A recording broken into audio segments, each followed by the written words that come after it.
Well, if you please join me in the responsive reading, number 660 in the hymnal by Henry David Thoreau.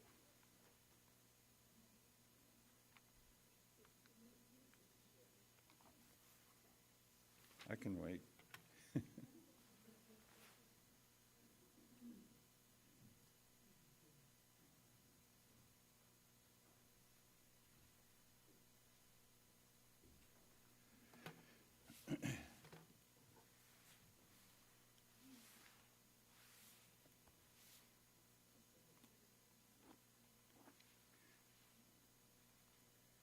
So I read the plain text and you read the italicized text. Why should we live in such a hurry and waste of life? I wish to live deliberately, to front only the essential facts of life.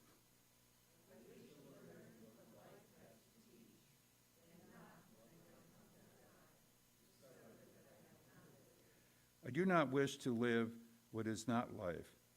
Living is so dear.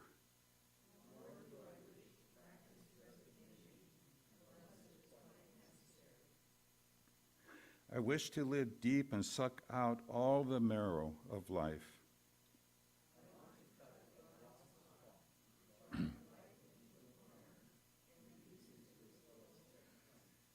If it proves to be mean, then to get the whole and genuine meanness of it and publish its meanness to the world.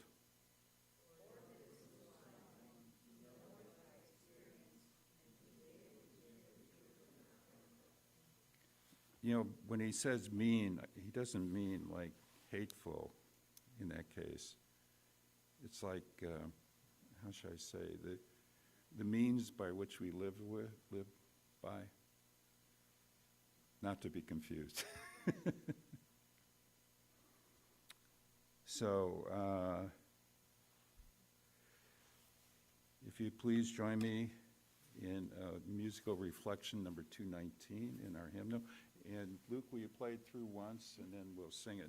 This is in a minor key.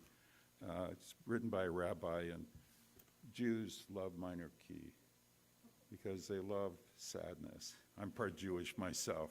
I love the sadness. One of the reasons I love Brahms, because he's sad. 219.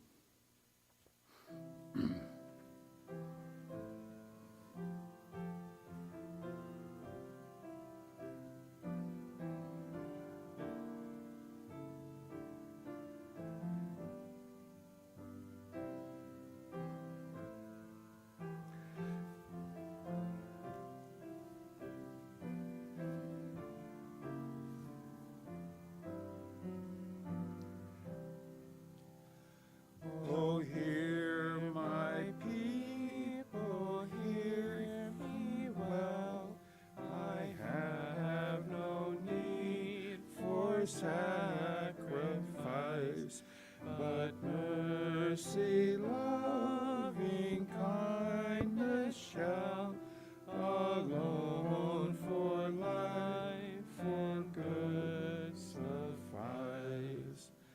Then source of peace, lead us to peace, a place profound and holy true, and lead us to a mastery, or rise in us that war pursue. May deeds we do inscribe our names as blessings in the book of life. O source of peace, lead us to heal. O source of peace, lead us from strife. You might think I'm wrong. That's not a minor key, is it, Luke? No. Oh, well. Can't get everything right. So this is about what matters most, and it is in response to the election that we just had, and also G. I'll talk about G in a little bit. But I had these two cartoons from the New Yorker, which seem to be apropos. I don't have them up there. Oh, can you go back one? Number one? Yeah. No, that's not it. Well, we'll get to it when I get to it. But you see a man and a woman walking down the city street in New York, and they're being followed by charging rhinoceroses. Is that the plural, rhinoceros? Rhinoceroses? Anyway, you see them charging, there's 3 of them. And then the man says to the woman, "I don't want to know, my stress level is high enough already." As it is. And the other, you see a woman all bundled up like a papoose sitting on the couch. And, apparently husband and wife. And so the woman says, "This dissociative state is self-care." She's a dissociative, anyway. So before we begin, can I move this? Yeah. Well, what happened to it? Huh. Well, it's not there. I'll tell you about it. Some people may be wondering about talking about politics from the pulpit, and you may think that's not allowed. And first of all, having been a political scientist, my undergraduate at Ohio State was political science. And the way I see politics, it's about, politics is about power. And there's politics in all relationships, including churches, even in marriages. Politics is about who makes the decisions, how the benefits and the debts, punishments are meted out. So there's politics in everything. It's about power. And power is a very important concept. It's like fire. It can be used for good and it can be used for evil. And I like to say my mission in life is to check the power of the powerful when they misuse their power and to empower the powerless. So what I was going to have up there was probably what some of you might be thinking.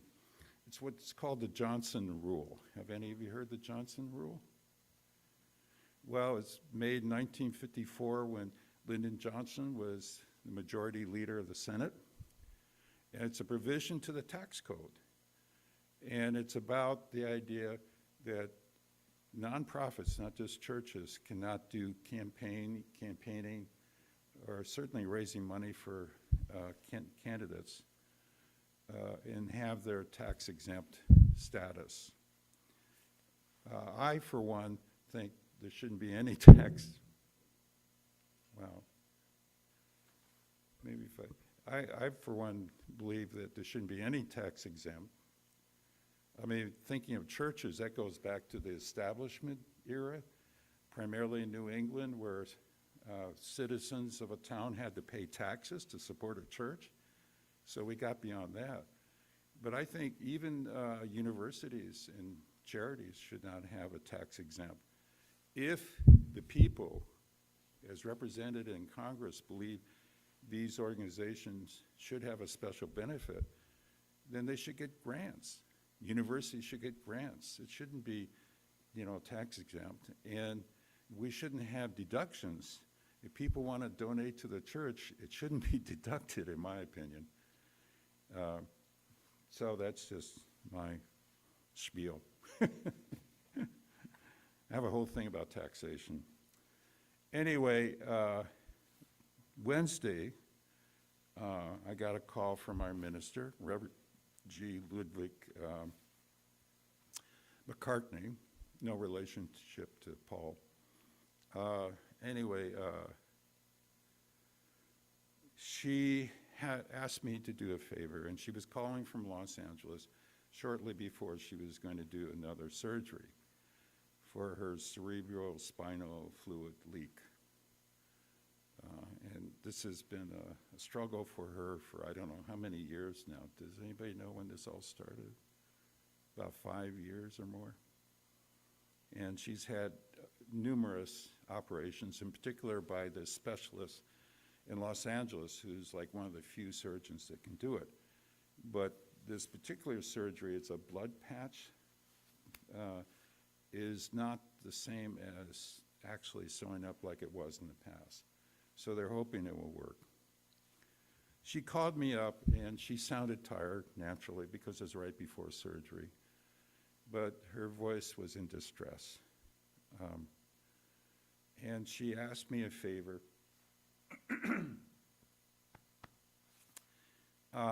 to host a Zoom meeting for members of our church so that they could share their thoughts and feelings about the election. Because she believed that many, if not most of us, were distressed about it. I certainly was. But I think it's important for us to acknowledge that not everybody of us necessarily believes that. And there are those who have supported Donald Trump, but we still love them, right? And I like to say I'm more of a universalist than Unitarian, because the universalists believe God is love. And when we merged in '61, the universalists were the ones that were Christian still more, and the Unitarians were more humanistic. But I want to read from the hymn note 705. It's by Hosea Ballou, who's one of the founders of the Universalist Church in America. He said, "If we agree in love, there's no disagreement that can do us any injury. But if we do not, no other agreement can do us any good. Let us endeavor to keep the unity of the Spirit in the bonds of peace." Beautiful thought. But I do want to speak to those of you who were distressed about the election. And I want to read this letter from G, Reverend G. That was yesterday. And she was flying home yesterday, so I assume she's home now. Has anybody had contact with her? No? Okay. Anyway, she said, "I'm uncertain of most everything." How many of you read this in Facebook? You know, I don't use Facebook very much. I do when because that's one way I can. My wife uses it all the time. Anyway, I'm uncertain of most everything. I still don't know if the blood patch worked. If it didn't, we're coming back in a couple of months, which is distressing. The world is definitely different. We got here before the elections, and nothing makes sense anymore. Life is going to get hard and cruel, not just for those of us who didn't vote for him, for all of us. I always caution against tribalism, and now I think we need to stick together. Hold on to our humanity, the good in us, our capacity for decency, even in the face of unbridled cruelty. I don't know how we will emerge on the other side. All of us won't.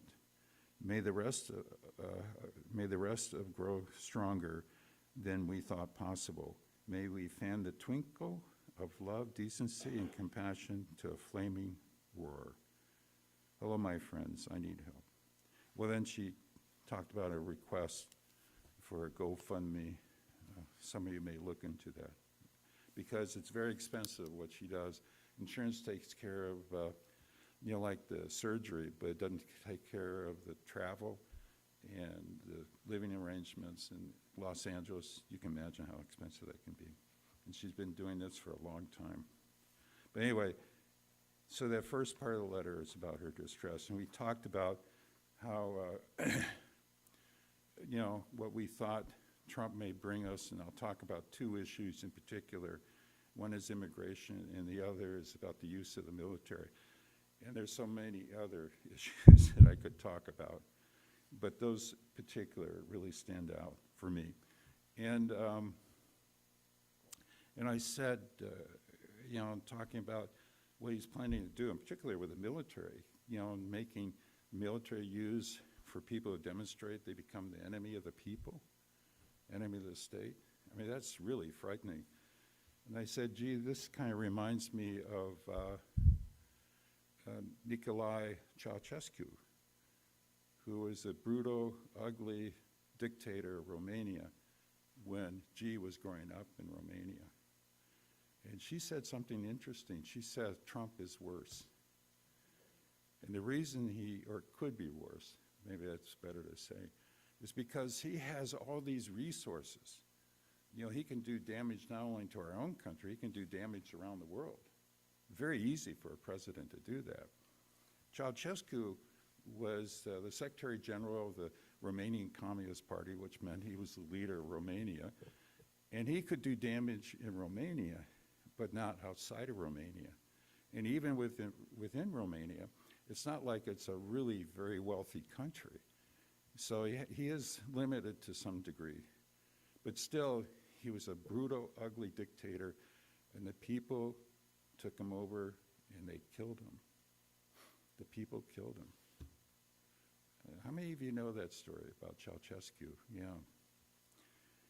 So that's what she said. So I decided, I agreed. I agreed to do this.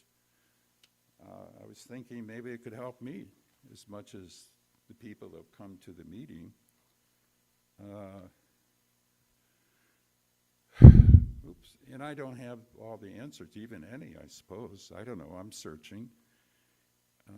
And so we had originally Freya back there. Hi, Freya.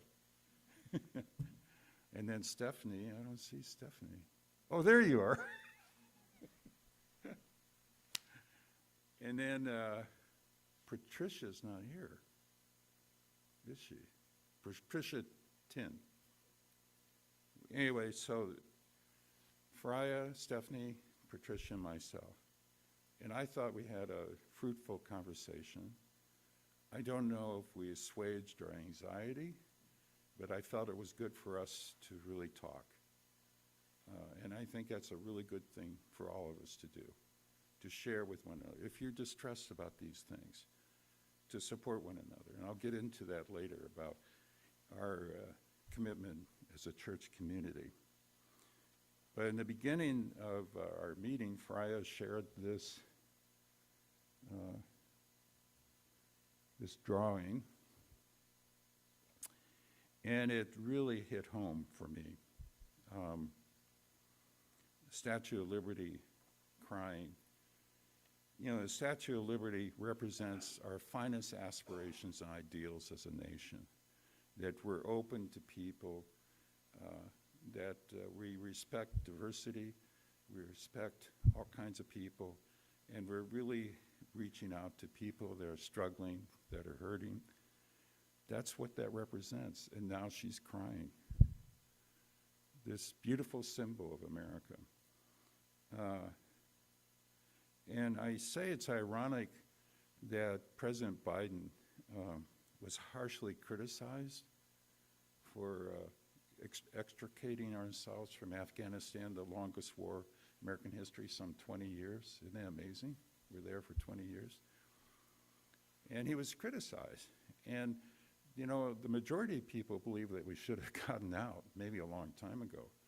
But he was criticized for the way it was handled. In particular, that they didn't get all the refugees out that have helped us when we're there, in particular the translators, whose lives would be in jeopardy when the Taliban take over. He did bring over 150,000 refugees, but there were far more of them left behind. And it's ironic because President Trump was going to leave earlier, and he was going to give Taliban all the power. And in terms of refugees, he had as his person that handles immigration, a man called Stephen Miller. You all know who Stephen Miller is? Yeah. It's interesting, he grew up in Santa Monica, and I was an intern minister in Santa Monica. And Santa Monica is probably the most liberal city in California, save for Berkeley. It really is. And he grew up in a school that was very near where I stayed, high school, Santa Monica High School. And he was by himself in his politics. And he caught hell for being cruel to a black janitor, actually. Not a very nice man, actually. But his belief about immigration is that nobody should come into this country except for very few, and they had to be the right people. And that's certainly not the Afghans. He wouldn't allow Afghans. So a reporter asked him what he understood about this statue and about the plaque at the base of the statue with the poem by Emma Lazarus. And I'm sure many of you know this, right? And the words are, "Not like the brazen giant of Greek fame, with conquering limbs astride from land to land, here at our sea-washed sunset gates shall stand a mighty woman with a torch, whose flame is imprisoned lightning, and her name, Mother of Exiles, Mother of Exiles. From her beacon hand glows worldwide welcome. Her mild eyes command the air bridge harbor that twin cities frame. Keep ancient lands your storied pomp, cries she, with silent lips. Give me your tired, your poor, your huddled masses, yearning to breathe free. The wretched refuse of your teeming shore, send these, the homeless, tempest-tossed to me. I lift my lamp beside the golden door." Anyway, so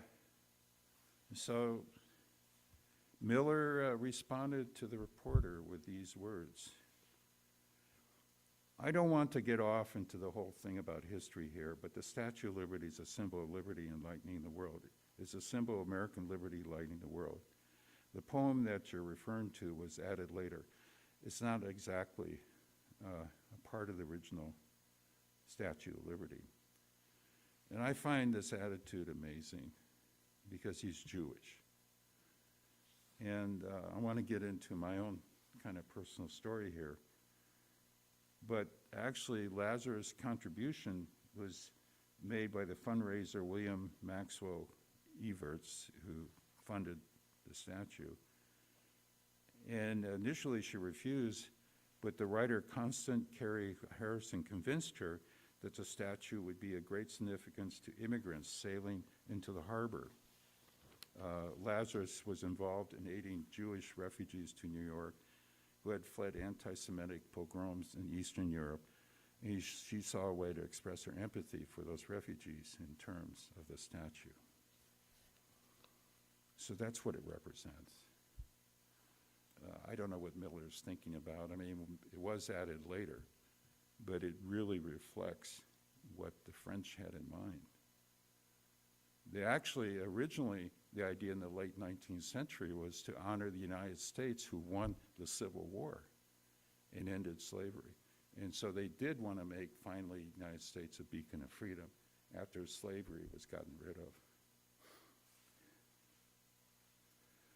So I want to read to you his uncle, who is the sister of Stephen Miller's mother. The uncle is Glosser. Dr. Glosser is a neurosurgeon. And he said this: I have watched with dismay increasing horror as my nephew and immigration policies that repudiate the very foundation of our family's life in this country. I shudder at the thought of what have become of the Glossers. That's his grandmother's side of the family, his mother's side of the family. Had the same policies Stephen so coolly espouses. the travel ban, the radical decrease of refugees, the separation of children from their parents, even talk of limiting citizenship for legal immigrants, that they became in effect when his family made their desperate bid for freedom. Yeah, he said more, but I want to talk about my personal response, and it's about my grandmother, who was Austrian Jew. That would make my dad a Jew. That's the one thing that makes you a Jew if your mother is a Jew. You can be an atheist and be a Jew, but the one thing that makes you a Jew is your mother is Jewish. And my grandmother lost 3 siblings in the Holocaust.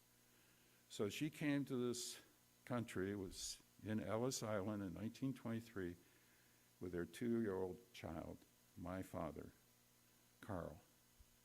If she had come a year later, she'd probably be turned away because in 1924, a draconian immigration bill was passed that would not allow Jews, almost all Jews, not to come into this country. And she very well might have been sent back and suffer from the Holocaust that happened some 18 or 19 years later.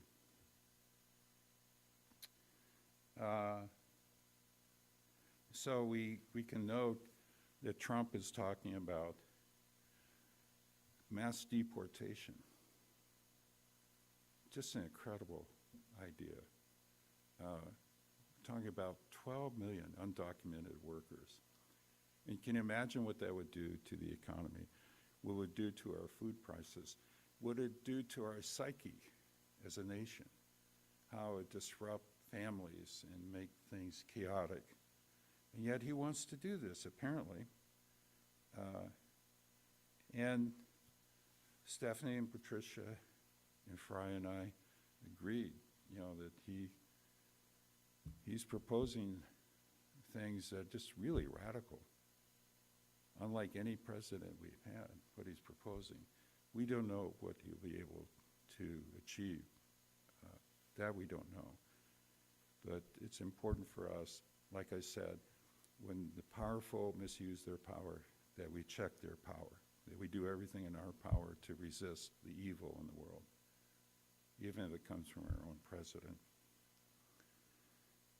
So then we showed this next slide, next picture. Wait a minute. Am I not doing it right? Maybe it's not on. Is it on? Can you move it forward? There you go. Because I said the crying Statue of Liberty reminded me of this cartoon for many of us, not you, or you, or Kimberly, or Joel. But many of us, we remember the day that President John F. Kennedy was assassinated. Remember as if it was yesterday. I remember I was in study hall. It was my senior year in high school. It was a Friday. And we go home, and all Saturday, our eyes glued to the TV. That's when TV kind of took over our lives in a lot of ways. And then Sunday, we went to church, and our minister, Jay Chitsey, decided to say, I don't know what to say to you. I don't have the answers like I'm doing today, right? And then he opened it up to the congregation to share their thoughts and feelings.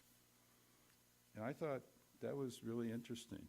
And apparently other churches didn't do that. But this is Bill Mauldin's cartoon. Bill Mauldin was famous for doing cartoons of GIs, ordinary GIs during World War II and the Korean War.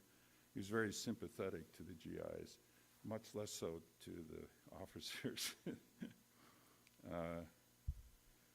But this is what struck him when Kennedy was killed, and it was a shock to our system. And so what Freya and Stephanie and Patricia and I acknowledged that we have been wounded and we need to heal. And there's 2 ways of doing that, in my opinion. One is through action, and the other is through community. Now, action I refer to the psychologist, he was a professor of psychology at University of Kansas, named C.R. Snyder, who wrote a book, The Psychology of Hope. And he talked about hopeful living involves two aspects, and one is willpower, and the other is way power. Notice the word power. And willpower is that idea, the belief that you can do it, you have a cause, you can go for it, but you don't have a way to get there. And the way power is, you make lists and you organize and, just very, whatever. I'm not like that. But what he said is you need both. If you have the willpower without the way power, you may, have a desire to go for a goal, but you don't have a way to get there. The way power needs that fire in the belly, needs that enthusiasm to carry you forward. And so that is the main antidote to depression and despair. We can have all kinds of emotions. We could have fear and anger or confusion, but it's despair and depression that we must counteract. And we must realize that we're alive, we're here, and we can live. We can live deliberately, like Thoreau suggests. We can just be in the moment and do the best that we can, right? So, let's go on.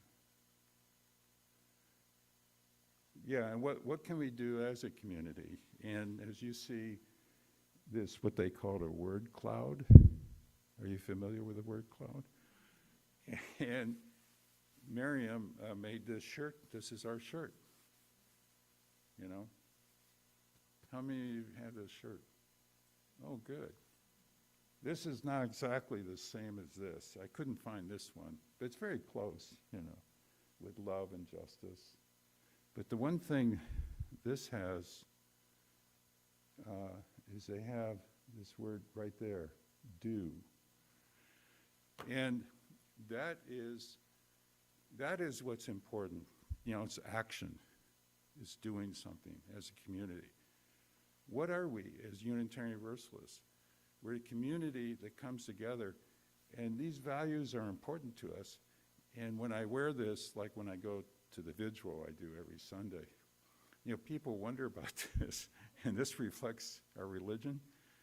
I was brought up as a Unitarian Universalist, and one of the downsides of that is that it's very confusing to be a Unitarian Universalist. I mean, you know how hard it was for me to talk to my friends about what it means to be a Unitarian Universalist, talking about God and Jesus and Mary and Joseph and, and Moses and Isaac. I mean, just really confusing. I mean, don't you have that problem? You talk about, how many, maybe you don't identify yourself as Unitarian Universalist, I don't know. But it's not easy. And it really is not good for somebody like me who's ADD, because I have a tendency to just wander and, be all over the place, and all those values are important to me, But on the other hand, I really appreciate this in this shirt, because it doesn't make us into a label. It doesn't make us into a doctrine that we must abide by. It makes us living, alive, moving,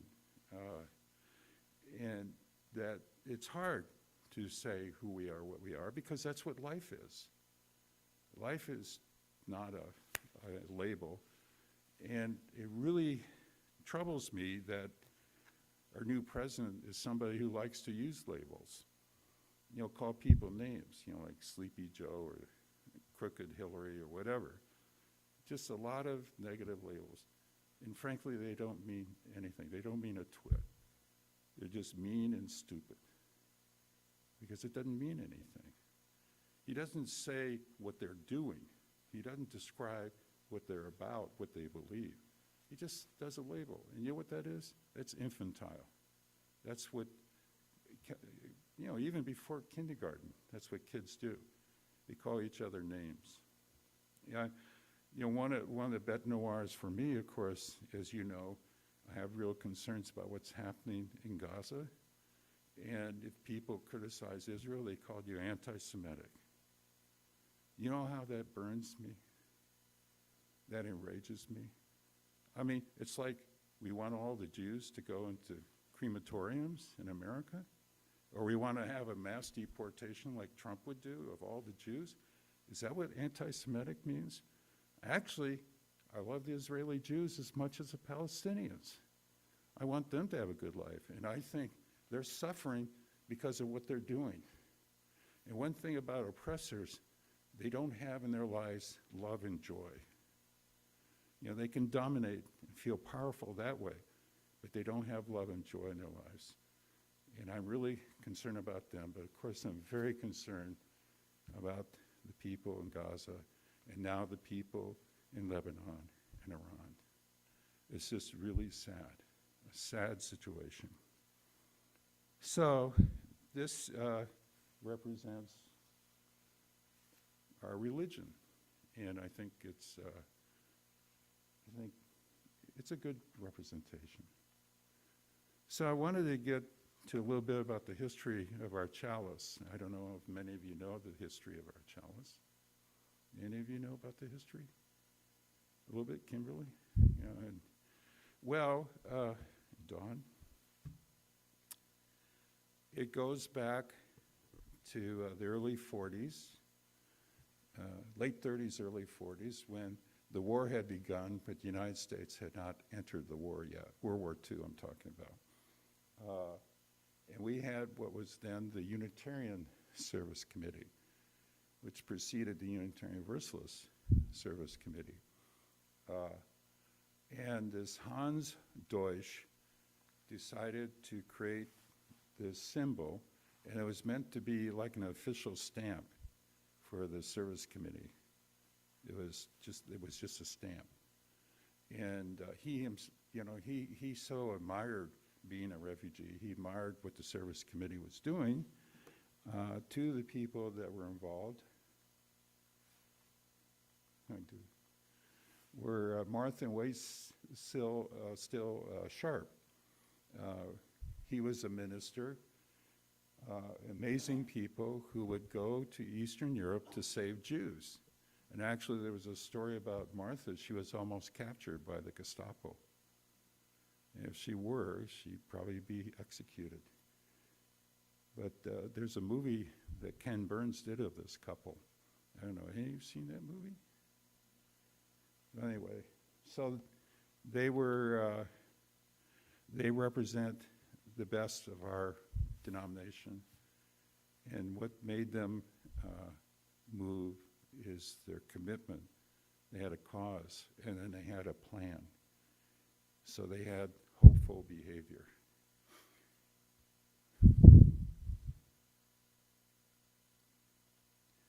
I wanted to share with you my second thing, a big concern. I'm sure many of you recognize this guy, right?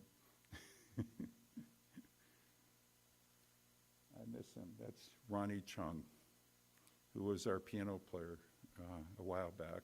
I think it was 10 years now. I had lunch with Ronnie a few weeks ago. He teaches at Crescendo downtown in the Epic building. And reason, I just want to find out how he's doing. Now, he was, as many of you know, from Myanmar. There's Myanmar right there.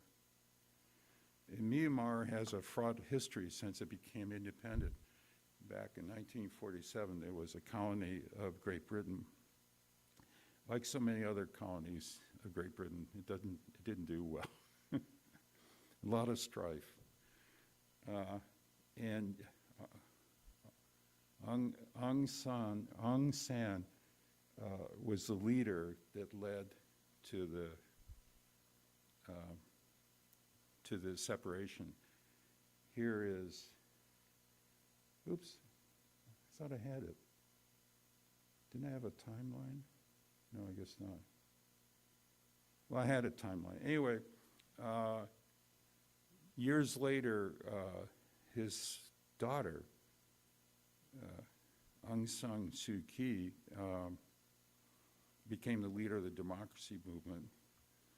And there's some issues with her concerning the Rohingya, that she supported the oppression of the Rohingya, which is too bad. But she created, for a short period of time, they had democracy with her party in charge. And Ronnie went back, and he really was hopeful because things were so much better. It wasn't just that they felt oppressed, but things were working better.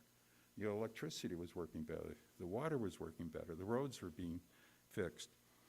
But then in 2021, there was another coup, military coup, and he went back again, and he was really depressed because of what the military has done to the country. And what he said is, people hate the military, but they're afraid to speak up. And that's what I'm concerned about. Donald Trump talks about using the military to go after the enemy of the people, people who demonstrate, people who oppose his policies. And he can make us very afraid.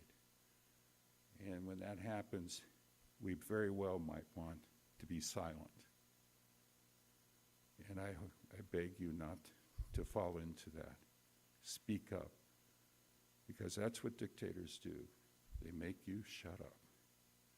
Don't do that. Speak up. And I want to close with this book, and that's in German. Anyone read German? Okay, David, what's it say?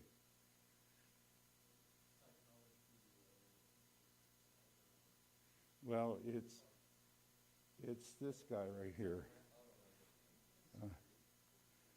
It's man's search for meaning. I have this in English. Viktor Frankl, amazing man. And he can show us how it is to survive the worst of times. I mean, I think it's important for us to have a perspective. Some people had it far worse than we do. And he lived in concentration camps, mostly work camps, probably Dachau, because he didn't end up in Auschwitz, which was a death camp. But I want to read to you from this book, and this is Gordon Allport, who's a famous psychologist and author, speaking about Frankl. Dr. Frankl, author, psychiatrist, sometimes asks his patients who suffer from a multitude of torments, great and small, why do you not commit suicide?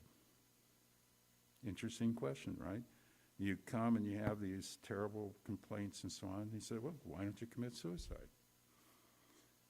And from their answers, he can often find the guideline for his psychotherapy.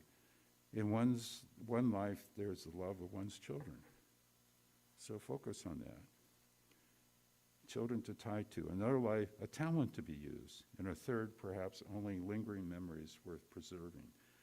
To weave these slender threads of broken life into firm pattern of meaning responsibilities, the object and challenge of logotherapy, which is Frankl's own version of modern existential analysis. And logo means meaning. I mean, we have in John, the beginning was the word, but actually the word is logos in Greek, and it means meaning. In the beginning, there was meaning. And what he says is, as long as you have meaning in your life, you can have a good life. In this book, Dr. Frankl explains the experience which led to his discovery of logotherapy. As a longtime prisoner in bistro concentration camps, he found himself stripped to naked existence. His father, mother, brother, and his wife died in camps and were sent to gas ovens so that, excepting for his sister, his entire family perished in these camps. How could he, every possession lost, every value destroyed, suffering from hunger, cold, and brutality, hourly expecting extermination, how could he find life worth preserving? A psychiatrist who personally has faced such extremity is a psychiatrist worth listening to. He, if anyone, should be able to view the human condition wisely and with compassion. And he lived a good long life. He was 93 when he died. It's amazing that he survived the Holocaust. And But I want to read, where did I put that? I just had it here, didn't I? Wait a minute, here it is. I want to do a reading about what he discovered that was the essence of life. And he talked about people that were sensitive people and even had slight physiques and so on, were able to survive because they had strong inner strength as compared to the more robust people who often suffered because they didn't have the strong inner life. And he talked about his own experience with that they were out before dawn. It was cold. They were working hard. They were emaciated. Their skin and bones. Their clothes were in tatters. And the guards were butting them with rifles and all that stuff. And so they're going in the darkness, stumbling. And one man said to him, "If our wives could see us now, I do hope they're better off in their camps and don't know what is happening to us." And then this is what Franco said. "That brought thoughts of my own wife to mind. As we stumbled on for miles, slipping on icy spots, supporting each other time and again, dragging one another up and onward, nothing was said, but we both knew, each of us thinking of his wife.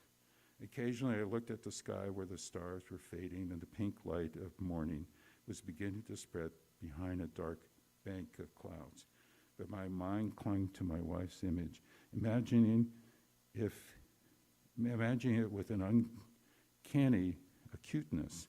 I heard her answering me, saw her smile, her frank and encouraging look. Real or not, her look was then more luminous than the sun, which was beginning to rise. A thought transfixed me.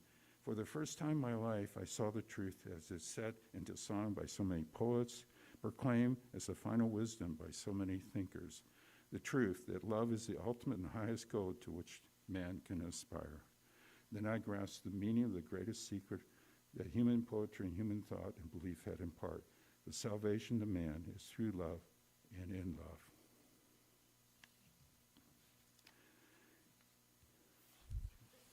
So we are a community, and we value our connection to one another. I invite you, if you're stressed, to talk to one another. I invite you to think about acting, about making plans. Work on the things that you love, that you enjoy, like playing piano. I wish I could. And I just want to close with the thought that I hope I fulfilled my role that G asked me to do, in my role to be here now with you all. I really do care about you all, and I just hope that you be reminded that in love, no disagreement will separate us. So be it.